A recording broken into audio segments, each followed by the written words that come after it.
high fidelity. It's great. Sex. That sensitive. Fantastic. Perfect life.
Suzanne, je me permets de vous appeler Suzanne parce que vous avez dit à Bénédicte.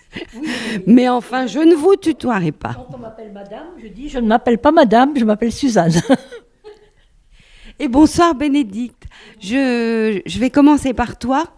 On est dans ta galerie où tu inaugures une exposition de Suzanne Eilat, ici présente. Et on a découvert ça ce soir. J'avoue qu'on est... personnellement, je suis très impressionnée. Il y a beaucoup de choses qui me plaisent beaucoup. Et d'abord, est-ce que tu peux me dire comment tu as rencontré Suzanne ? Alors, Suzanne est venue toquer à la porte en 2015, une première fois.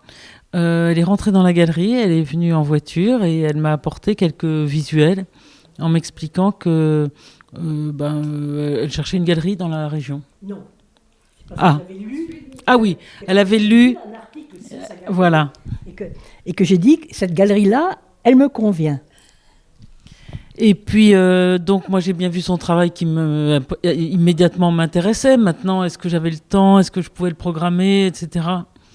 Et 2 ans après, Suzanne revient, mais je n'étais pas là, j'étais à Bordeaux, donc elle était très déçue. Elle est revenue 1 semaine après pour me remettre en main propre des documents qui étaient de meilleure qualité que ce qu'elle m'avait présenté en 2015. Et là, je me suis dit, vraiment, il y a quelqu'un. Et donc, je lui ai promis d'aller la voir. J'y suis allée 1 mois plus tard. Et là, tout de suite, on a programmé l'exposition. Et depuis, on a passé au moins 4 journées entières chez elle à répertorier, à référencer ce qu'on allait présenter en expo, à réviser des cadres, mettre des passe-partout, préparer l'exposition. Et du coup, on arrive à une exposition avec 110 pièces, 110 tableaux. Ouais. Entre gravure, peinture, pastel gras, sérigraphie et croquis.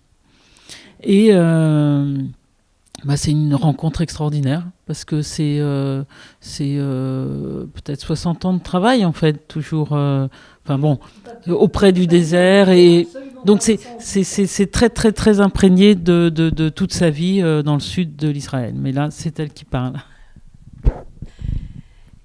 J'ai lu aussi, mais ça c'est anecdotique, mais ça m'a séduit, que pendant la guerre et la résistance, vous vous étiez associé à une bande de faussaires. Alors, au début, j'ai pas compris, mais je suis allée plus loin sur Internet et j'ai vu qu'en fait, vous faisiez des faux papiers pour aider les gens.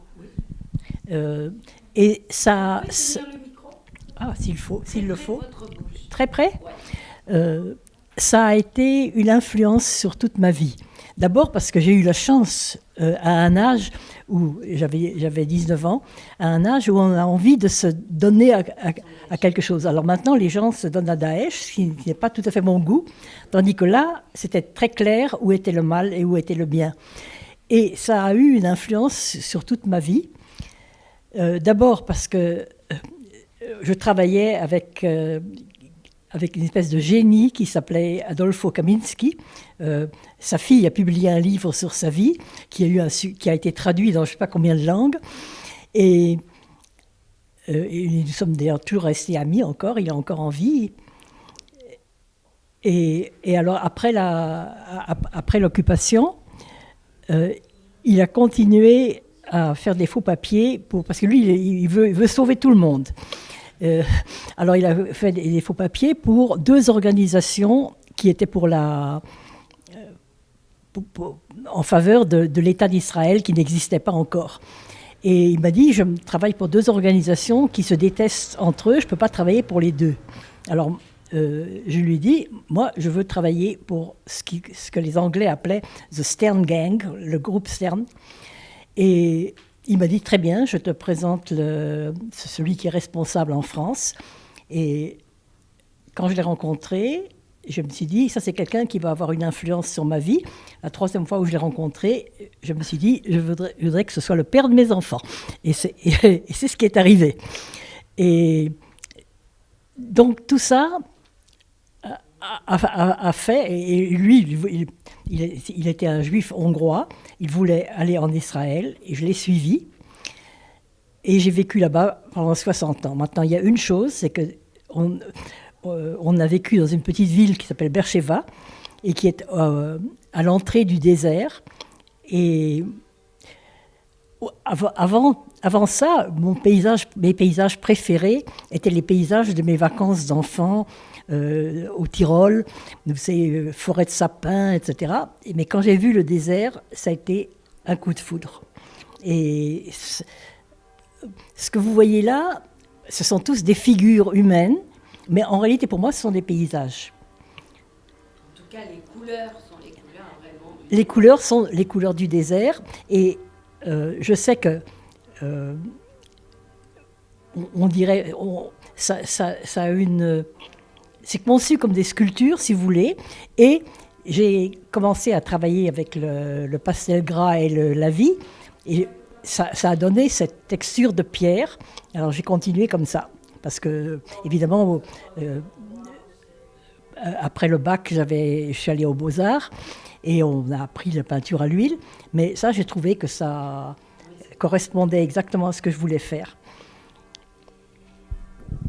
J'ai lu dans le petit commentaire que Bénédicte a fait que vous aviez été influencé par Henry Moore. Oui. Et d'ailleurs, dans ce côté mastoc, Giotto, mais nous, on a pensé avec Gilles à Léger. Léger ? Oui ? Absolument pas. Pas du tout. Absolument pas. On a un peu pensé comme ça, en voyant certaines... Les silhouettes massives. Pardon ? Les silhouettes massives. Ah, la massivité des corps. Oui. Giotto, c'est parce que ces personnages sont aussi isolés comme des statues, et parce qu'il y a toujours une... Ah, pardon. Excuse-moi, je suis pas habituée. Et parce qu'il y a aussi des relations entre les différentes figures par le regard. Et Henry Moore... Quand je l'ai découvert, je l'aimais tellement que j'ai acheté un livre, j'ai acheté un 2e livre. Quand je suis arrivée au 10e, j'ai dit, je n'achète plus de livres, mais je n'ai pas résisté au 11e. Et non seulement ces sculptures, mais ces dessins qui sont merveilleux. Je ne sais pas si vous connaissez les dessins qu'il a fait pendant la guerre, vous les connaissez certainement, je les trouve merveilleux. Voilà. Une petite question. Pourquoi vous avez atterri en Dordogne ? Mais ma fille a vécu beaucoup en Amérique, mais quand elle est revenue en France, quelqu'un lui a dit que le plus beau coin, c'est la Dordogne. Et mon fils est arrivé aussi. Alors, il a commencé à habiter d'abord chez elle, et après, un tout petit peu plus loin, il est à 8 km d'elle. Donc, une réunion de famille. Oui, et quand je suis revenue rejoindre mes enfants, évidemment, et pour moi, c'est très dépaysant. D'abord parce que j'ai toujours vécu dans des villes. D'abord, il n'y a pas de désert.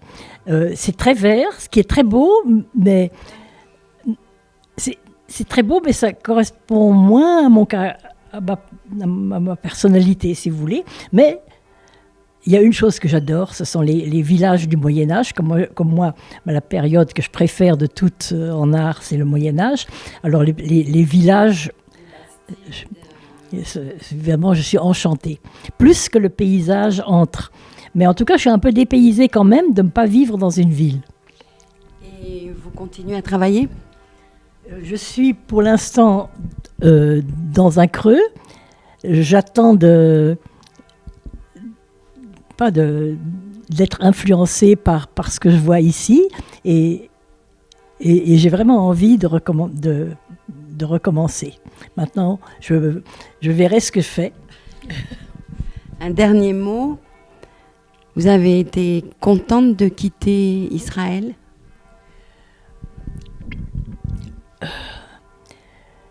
J'ai quitté Israël d'abord pour rejoindre mes enfants.